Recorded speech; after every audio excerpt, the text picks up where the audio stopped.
Sputnik զրույց։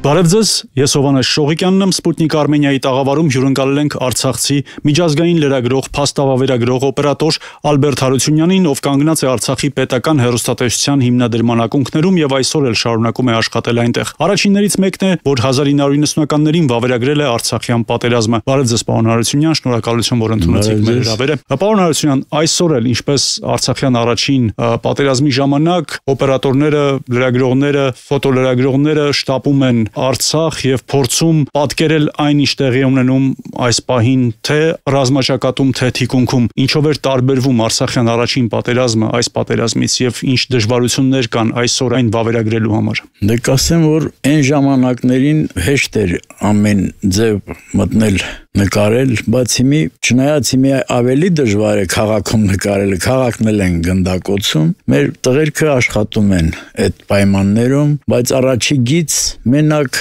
կարան գոյամարտի տղերքը մասնակցեն, գոյամարտի օպերատորները, մեր հեռուստատեսությանը մենակ թույլ են տալիս քաղաքի դրսի գյուղերում ինչ որ կատարվում է, փաստաբան են սա ամեն ինչ։ Ու ռեպորտաժները մենք տեսնում ենք, որ Երևանում տարբեր կանալներով գնում է։ Մի փոքր պատմեք, Արցախյան առաջին պատերազմում ձեր փաստագրության մասին։ Առաջի պատերազմում մենք մի մարդ խորհուրդ տվեց, որ մենք ինչ անում ենք, մենք լսում ենք, մենք ցույց ենք տալիս, բայց մենք քիչ ենք։ Ասենք պիտի աշխարհը նայի, իմանա ինչ է կատարվում, եւ ես բերեցի Ռուսաստանից Սվետլանա Կուլչիցկի անունով ժուրնալիստ, որը 4 տարի ամեն տարի մի հատ ֆիլմ էինք նկարում ու ցույց տալիս այդ կռիվները ոնց կատարվել։ Եվ ինքը այդ ֆիլմերը Ռուսաստանի կանալներով անցնում էր։ Հետո բանակի մի հատ ֆիլմեր Ատի-բատի անունով բան կար, կանալ կար,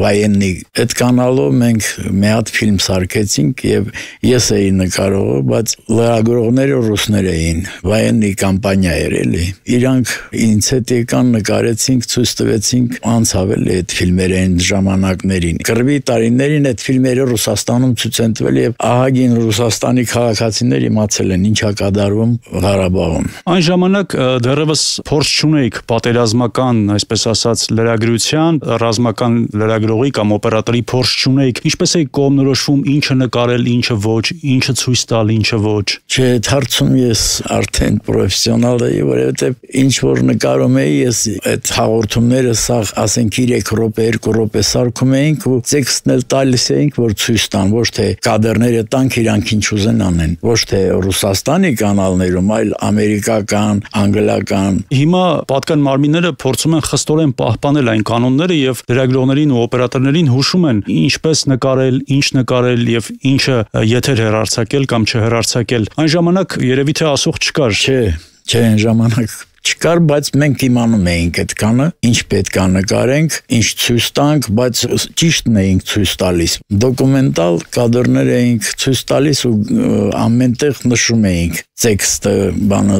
դնում էինք ու ցույց տալիս։ Հիմա ինչ խորհուրդներ եք տալիս ձեր կրտսեր գործընկերներին։ Ես ուղղակի շատ հոգևորված եմ, որ հիմի իմ ջահելները հոյակապ աշխատում են, հոյակապ։ Ես նոր եմ եղել այնտեղ, կագրազետորը իմ տանն էլ կպավ, սաղ ջարդվեց տունս, տեղել չկար, որ ասեցին գնա Երևան մի քանի օր մնա, նորից ես պիտի մեկը հետ դառնամ։ Դրա համար իրանց ռեպորտաժները տեսնում եմ, հիանում եմ ես։ Աշխատում են։ Անուններով չեմ ասում, դեղ սաղ իմ տղերքն են, պրոստը սաղն էլ հոյակապ են աշխատում, քաղաքում, գյուղերում։ Արցախյան առաջի պատերազմում եղել է մի այնպիսի կադր, որ շատ դժվարությամբ եք կարողացել կորզել այդ կադրը եւ վտանգելով ձեր կյանքը։ Դժվարությունները անցել ենք, ակոպները մենք քնել անձրևի տակ, ասենք սաղ նկարել ենք ինչ որ կատարվում, Շուշվա օպերացիան մասնակցել եմ, ոնց ենք Շուշին վերցնում։ Իմ ֆիլմ Крымом կա էլի взятие Շուշի называется այդ Սվետլանայի հետ միասին մտել ենք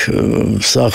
իմ կադրները շուտ ցույց են տալիս տարբեր կանալներով Պատերազմում չկա գայթակղություն մի կողմ դնել տեսախցիկը եւ զենք վերցնել ինչպես եք դիմանում այդ գայթակղությանը Զենք էլ կար Դա չի հակասում լրագրողի աշխատանքին Ռուս թղթակիցը բան արել մի քիչ իբրև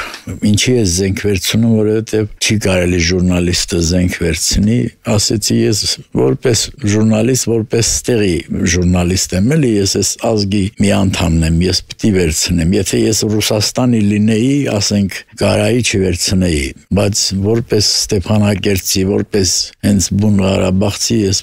զենք վերցրել էի այն վաղտ Իսկ այսօրվա առանձնահատկությունը որն է այս պատերազմի եւ նախորդ պատերազմի առանձնահատկությունները լրագրողի տեսանկյունից օպերատորի տեսանկյունից Շատ քիչ ասենք են բլոգեր կասեմ որ մի հատ մենակ աշխատում է մի քանի հոգի էլի որ առաջին լինիայում աշխատում են շատ դժվար է մի ասենք ավտոմատիկ կռիվ չի որ ասենք ինչ որ բան անես սնարյադները գալիս է դաժե քիթդ խոթում ես հողի տակ էլի խփում են հոտը մնում է Այսինքն նախկինի պես նույն ձևի նկարել վավերագրել այդ ամենը դժվար է ավելի Շատ դժվար մենակ ասենք ինչ որ տեխնիկան եթե իմիկված տեխնիկան շատ ուժեղ տեխնիկա է ասենք այնա կամերաներ կա որ նկարում են ասենք սնարյադները բայց օպերատորը չի կարող այդքան անի էլի վերևից ներքևից ինչ որ տեխնիկա կա որ անում են կադրներ անում են ու ցույց են տալիս բայց օպերատորը վարիանտ չկա որ մտնի այդ բաները նկարի կարա ասենք այդ կրակողներին նկարի ինչ որ բան պայթում է այդ նկարի բայց ինչ որ ասենք բոյերը բան մտնի դե բոյ չկա դե պրյամը ռակետնի բաներ էլի ատականներ ասախ շատ դժվար է բայց քաղաքի կադրները ինչ որ կամերաներ ցույց են տալիս որ ինչ որ են բանը այդ որ կրակում են ինչ կարկուտա թափում էլի քաղաքի վրա Ինչ ուշագրավ դեպք կհիշեք Արցախյան առաջին պատերազմից, որը տպավորվել է ձեր հիշողության մեջ որպես օպերատոր։ Դելի նույն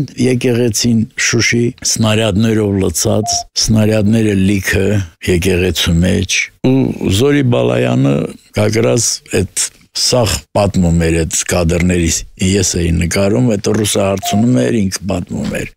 այդ քանը որ տեսանք արդեն իմացանք որ սաղ այդ եկեղեցի մի քիչ էլ որ ուշանար էլի այդ օրը որ վերցրել ենք Շուշին իրանք ուզում էին վերևից պայթեցնեին էլի մի քանի անգամ փորձեցին եկան բայց չկպավ էլի իրանց սնարյադները Շնորհակալություն պարոն Հարությունյան ես հիշեցնեմ Սպուտնիկ Արմենիայի տաղավարում հյուրընկալել էինք Արցախցի միջազգային լրագրող փաստավավերագրող օպերատոր Ալբերտ Հարությունյանին զրույցը վարեց Հովհաննես Շողիկյանը